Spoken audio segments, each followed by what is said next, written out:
A foggy point in Washington harboring both restless spirits and ghost ships, a California beachfront where the dead lurk once the sun goes down, and a gloomy tower in Maine thought to pull in wandering souls. Are you sure you're ready to explore some of the most haunted lighthouses in the US?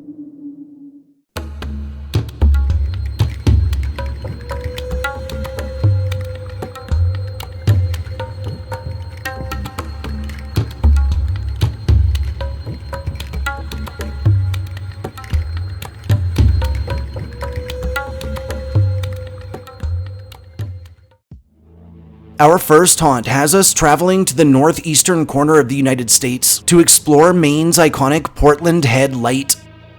The Portland Head Light, located in Fort Williams Park in Cape Elizabeth in Maine, overlooks Casco Bay from a rugged stretch of Atlantic coastline and stands as the state's oldest lighthouse, as well as one of the most photographed sites on the East Coast. The 80-foot tower and its historic keeper's quarters sit exposed to wind, salt, and fog. And while the grounds are open year-round, the tower itself is only accessible to the public but once a year. Now, long before it became an icon, the land surrounding the light was part of the ancestral territory of the Wabanaki Confederacy, specifically the Eastern Abenaki, who lived along the coast fishing, hunting, and trading. And by the late 1700s, the strategic importance of the headland had become clear to European settlers. In 1776, local residents posted armed guards at the point to warn of approaching British forces during the American Revolution, and a decade later, construction of a lighthouse was authorized. And after the adoption of the US Constitution, responsibility would fall to the newly formed federal government. Under the direction of President George Washington, funds were appropriated to complete the tower, and on January 10th of 1791, Portland Head Light was illuminated for the first time using whale oil lamps. Over the following century, the lighthouse evolved with changing maritime needs. Its height was adjusted, fog signals were installed, and new keepers' quarters were built to house families who would maintain the light through harsh coastal conditions. During World War II, the site took on a military role as a lookout for German submarines, further embedding it into the defensive history of the region. And in 1989, automation would end the era of resident keepers. And today, what was formerly the keeper's house operates as a maritime museum, while the Coast Guard continues to maintain the active light and fog signal. Despite its polished appearance and steady stream of visitors, however, Portland Head Light has long been associated with reports of unexplained activity. Two former keepers are most often mentioned: Barzillai Delano, who served from the late 1700s into the early 1800s, and Joshua Strout, part of a multi-generational lighthouse family who worked the station well into the early 20th century. Both of these men were known for their dedication, and many believe that their spirits never truly left the site. Phantom footsteps are frequently reported on the tower stairs, and are often described as heavy boots climbing upwards, as though someone is still checking on the light. The aforementioned former keeper's house, now a museum, is widely considered the most paranormally active area on the property, and here, staff have reported small objects shifting overnight, cabinet doors and drawers found open after being closed, and the persistent sensation of someone standing just behind them, even while they're completely alone within the building. Abnormal cold spots are commonly felt near the original fireplaces and staircases, even through warmer months, and shadowy figures have been glimpsed moving through rooms when no one else is present. Murmured voices, unexplained knocking, and the sounds of footsteps on wooden floors continue to be reported after hours. Locals have long believed the lighthouse serves as more than a navigational aid, acting instead as a kind of spiritual marker along the coast. And during storms, visitors sometimes describe a heavy, sorrowful feeling near the cliffs below the tower, and some claim the spirits of sailors lost at sea are drawn towards the light long after their ships failed to reach the shore. Our second haunt lands us in California and has us touring the historic Point Sur Lighthouse.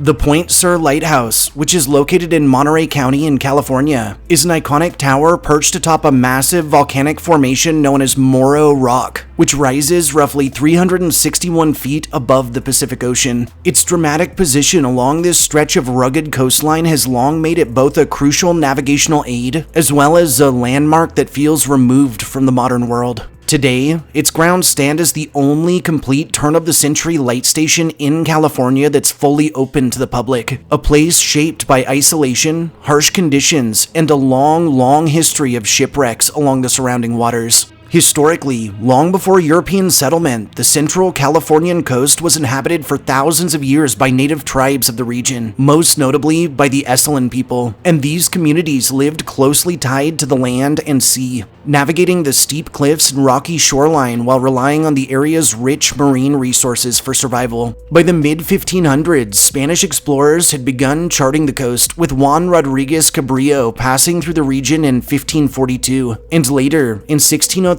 Sebastian Vizcaino would map the coastline in greater detail, noting the prominent offshore rock formation that would eventually become known as Point Sur. In 1793, British explorer George Vancouver would describe the feature as a small but striking rocky mass rising abruptly from the sea, a clear indication of the navigational hazard it posed to passing vessels. As California entered the mid-1800s and maritime traffic increased, particularly following the gold rush of 1849, this section of coastline gained a reputation for groundings and shipwrecks. Fog, strong currents, and limited visibility made the area especially dangerous, and calls for a new lighthouse grew steadily louder. After years of petitions, Congress finally approved funding in the late 1880s, though construction proved a bit difficult. Beginning in 1887, crews blasted and leveled sections of the steep volcanic rock, constructing tramways, rails, and a long stairway to haul supplies to the summit. With only a small workforce and a few protections from the elements, the work was slow and hazardous. However, on August 1st of 1889, the lighthouse was completed, and its first-order Fresnel lens was lit for the first time, finally filling a critical gap in California's coastal navigation system. Now, life at Point Sur was defined by isolation, and early keepers and their families lived high above the ocean, with supplies arriving by ship only a few times a year, and the nearest settlements days away by foot or horseback. Over time, the station grew into a self-contained outpost of sorts, complete with keeper and assistant quarters, fog signal buildings, a barn, an oil house, and a cistern. In 1926, responsibility for the lighthouse was transferred to the U.S. Coast Guard. During World War II, the site would take on additional importance, with military personnel stationed there for coastal defense and new structures added to support them. And by the early 1970s, automation brought an end to resident keepers altogether. By 1974, the station stood largely empty, and in the decades that followed, the site was recognized for its historical significance, eventually being transferred to California State Parks in 2004, where preservation and guided tours continue to this day. Over the years, however, Point Sur has also developed a reputation that goes beyond its history, and visitors, staff, and guides have long reported strange activity throughout the station, with some believing the lighthouse has become a gathering place for spirits tied to the surrounding coastline. Sightings of a tall man dressed in dark blue 19th century clothing are among the most commonly reported, and he is often seen moving along the tower's stairs or appearing briefly in windows despite no one residing within, while others claim to have encountered him walking through the visitor center and vanishing moments later. Additional reports suggest that figures resembling former keepers and their family members still linger across the property. Doors have been heard closing on their own, footsteps echo through empty buildings, and movement has been noticed in kitchens and living quarters long after touring hours have ended. Some visitors even describe hearing the voice of a young girl, while others claim audio recordings have captured voices where no one was present at the time. And locals have also spoken of an elderly man sighted standing silently in a window overlooking the ocean, watching the waters below. Given the number of shipwrecks that occurred offshore, many also believe the spirits of lost sailors are drawn towards land by the lighthouse's beam, only to remain behind after reaching the shore. Over time, reports have expanded to include apparitions, poltergeist-like activity, and even accounts of the lighthouse beacon shifting or moving without explanation, whether tied to its isolated setting, its long service, or the tragedies that unfolded along the coast below. The Point Sur light remains a place where history and lingering presence are said to exist side by side. And on to number 3, which takes us directly north of our last location and has us delving into Washington's North Head Lighthouse. The North Head Lighthouse, which is placed in Pacific County in Washington, is recognized widely as one of the oldest lighthouses in the country, as well as for being the only place on the US West Coast that boasts two lighthouses mere miles apart. While this mysterious region draws in travelers by way of its history, scenery, and attractions, more darkly, the bar the Cape sits next to, being the Columbia Bar, or more ominously, the Graveyard of the Pacific, has a nasty reputation for sinking ships, and has been tied to all manner of ghost story and eerie lore. Historically, predating European expansion, this region and coastline was inhabited by tribes native to the area, most notably by the Chinookan people, including the Clatsop and Lower Chinook groups, and villages thrived off rich deposits of salmon and shellfish, as well as flat paths that made for near-perfect trade routes over the mountains. By the early 1700s, the race by European nations to discover the Northwest Passage, or a fabled connecting route between the Pacific and Atlantic Oceans, was underway. And following the Spanish crown claiming exclusive rights to colonize the west coast of America, per the 1494 Treaty of Tordesillas, in the late 1700s, Spanish and British explorers would visit and map the region. Following the expeditions of Robert Gray in 1792 and of George Vancouver, the Columbia River would be claimed both by the US and by Britain. And following the 1805 arrival of the Lewis and Clark expedition to the Columbia River, trading between the newly formed Fort Clatsop and the native Chinook and Clatsop people would commence. From the turn of the 1800s and onward, as ship travel through the area became more popular, the Columbia Bar's shifting sands and violent waters would lead to numerous fatal wrecks, and would more than call for the implementation of navigational aids.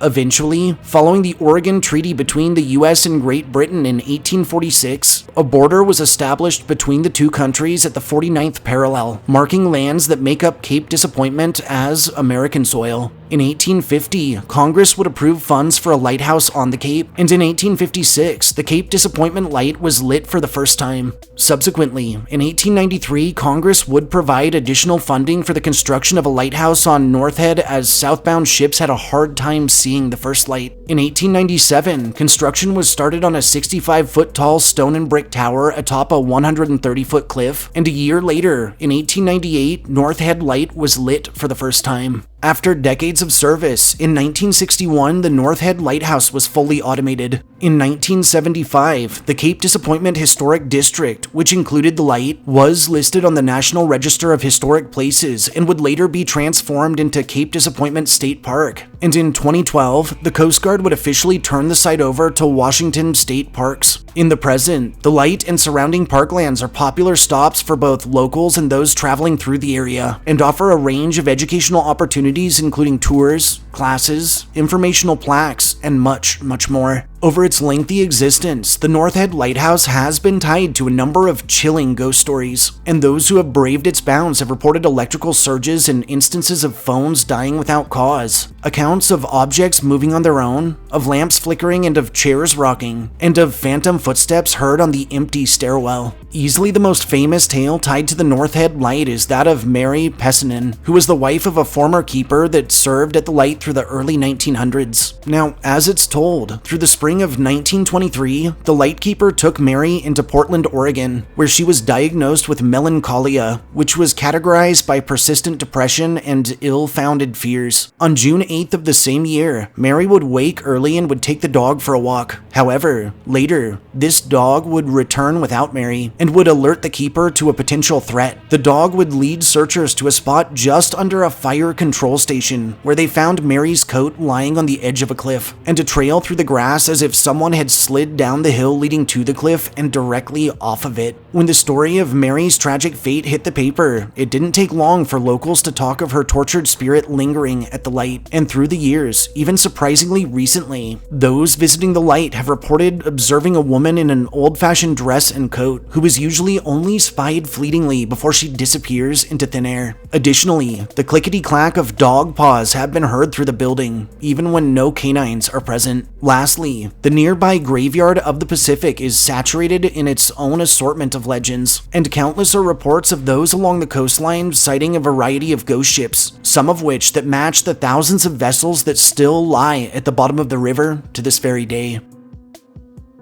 Number 4 has us scouting the Great Lakes region along with Michigan's Point Iroquois Lighthouse. The Point Iroquois Lighthouse, located in Chippewa County in Michigan, right along the southern shore of Lake Superior within what is now the Hiawatha National Forest, sits near the entrance to the St. Mary's River, marking one of the most important maritime gateways in the Great Lakes. The light stands on a stretch of rugged shoreline shaped by wind, cold water, and long periods of isolation, and takes its name from a violent 17th century clash that left the area permanently tied to conflict and loss. While the lighthouse today functions as both a museum and historic site, the land it occupies carries a far older and more complex history. Long before European contact, this region was part of the traditional homelands of the Ojibwe, or Chippewa people, who lived along the shores of Lake Superior for generations, and these communities fished, hunted, and traveled the waterways, relying on the lake as both a resource and a route of movement and trade. The point itself held geographic significance, serving as a recognizable landmark along the southern shore, and in 1662, the site would become the setting of a violent confrontation when a war party of Iroquois warriors was ambushed and defeated by the Ojibwe. The aftermath of this battle was so severe that the location became known by an Algonquin name meaning place of Iroquois bones, a designation that would later be adapted into the name Point Iroquois. By the early 1600s, French explorers and fur traders had begun moving through the Great Lakes region, navigating by prominent shoreline features such as this point as they traveled inland, and figures such as Etienne Brulé and others passed through the area during the early fur trade era, marking the beginning of sustained European presence here. Over the next 2 centuries, the Upper Peninsula gradually became a hub for trade, travel, and settlement, particularly after the development of Sault Ste. Marie, and the discovery of copper and iron ore along Lake Superior in the mid-1800s led to a sharp increase in maritime traffic, making safe navigation through the St. Mary's River even more crucial. In response, the US government authorized the construction of a lighthouse at Point Iroquois in 1855. The original wooden light station was completed shortly thereafter, and the light was first exhibited on September 20th of 1857. Now, as traffic through the region continued to increase, particularly following the opening of the Soo Locks in 1865, the limitations of the wooden structure became clear, and in 1870, the original building was replaced with a more durable brick lighthouse and keeper's residence, featuring a 65-foot tower and a 4th-order Fresnel lens. In 1891, a fog signal building was added to aid vessels navigating Lake Superior's frequent and heavy fogs, and in 1902, the keeper's house was expanded into a 2-story residence capable of housing multiple families. For decades, the station functioned as a small, self-contained community with 3 families living on site at any one time, and the keepers and their relatives endured long winters, isolation, and the constant presence of the lake. In 1962, after more than a century of service, the lighthouse was deactivated and was replaced by an automated beacon just offshore. And in the years that followed, the site was recognized for its historical importance and was listed on the National Register of Historic Places in 1975, resulting in numerous renovations and a full restoration. Today,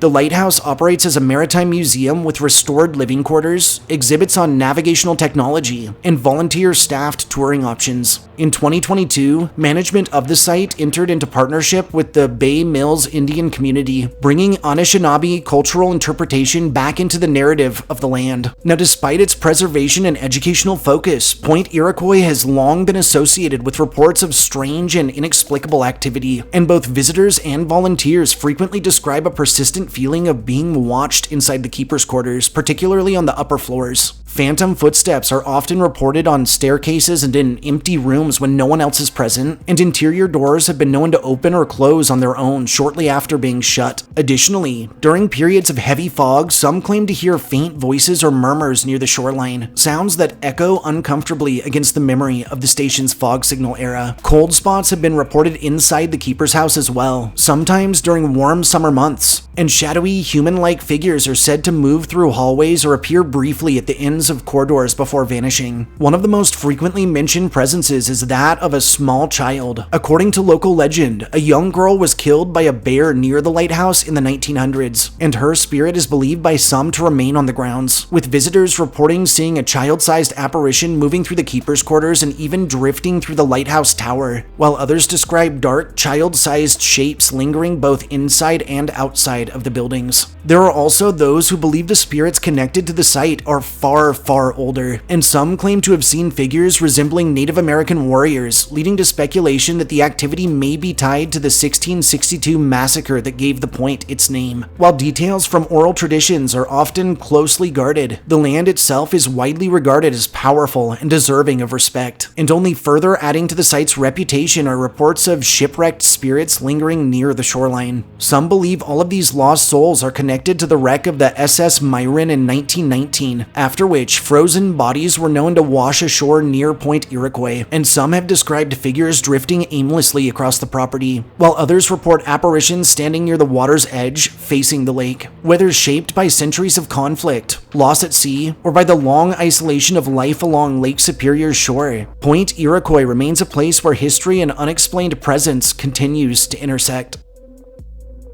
Saving the spookiest for last, our fifth and final haunt takes us to the oldest European city on US soil, and on a walk through the ever-infamous St. Augustine Lighthouse.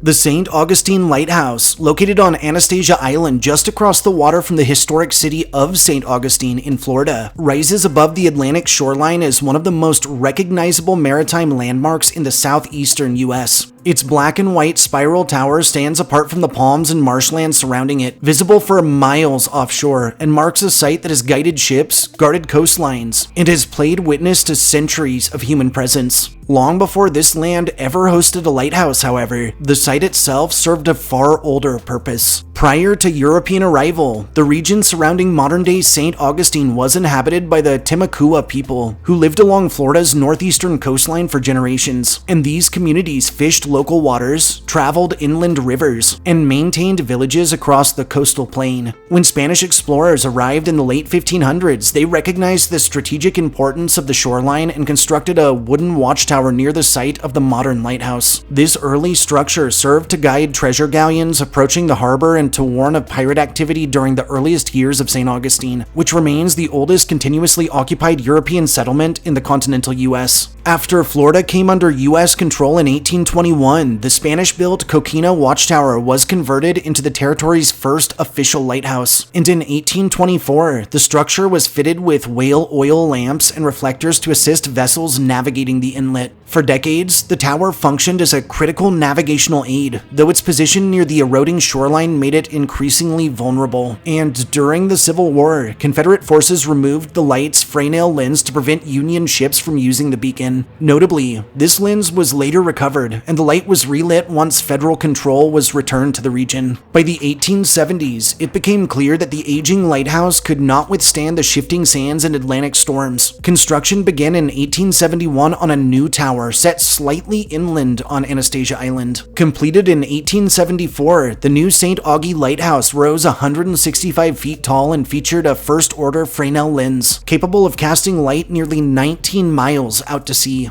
A brick keeper's house followed in 1876, providing living quarters for the families tasked with maintaining the light. And in 1880, the original Coquina Lighthouse collapsed into the ocean during a particularly violent storm, marking the final loss of nearly 2 centuries of earlier navigational aids at this location. As maritime technology advanced, the lighthouse evolved with it. Kerosene replaced earlier fuel sources in the late 1800s. Indoor plumbing and electricity were gradually added to the keeper's house in the early 20th century. And in 1936, the tower itself was electrified. In 1955, automation would end the era of resident keepers and would leave the property largely unattended in the years that followed. And by the late 1960s, the site had fallen into disrepair. In 1970, the keeper's house was badly damaged by an act of arson. However, preservation efforts eventually took hold, and by the early 1980s, restoration transformed the light and grounds into a museum and educational center. Today, the site remains an active aid to navigation and supports archaeological research tied to Florida's maritime past. Alongside its lengthy history, the St. Augustine Lighthouse has become widely known for the number and variety of ghost stories associated with its property. The most well-known of these centers around a tragedy from the 1870s involving the children of lighthouse supervisor Hezekiah Pittum. While overseeing construction of this new tower, Pittum's daughters, Mary and Eliza, were playing near a rail cart used to transport materials. Along with another young girl, one of their friends, they climbed onto the cart, which broke free, rolled downhill, and plunged into the water near the base of the tower. 2 of the children drowned in the accident, a loss that left a lasting mark on the land. Ever since, visitors and staff have reported hearing the sound of children laughing or calling out, particularly near the grounds where the cart once ran, and small figures have been seen darting between buildings or disappearing near the base of the tower, with paranormal investigators even reporting capturing childlike voices in audio responding to questions. These reports are among the most consistent accounts tied to the lighthouse, and are often cited by those who believe the property remains inhabited by lingering spirits. Other spectral figures are said to remain here as well. One of the earliest keepers, Peter Rasmussen, was known for his careful attention to the light and his fondness for cigars, and over the years, the distinct smell of cigar smoke has been detected inside the tower and keeper's quarters, even when no one is smoking.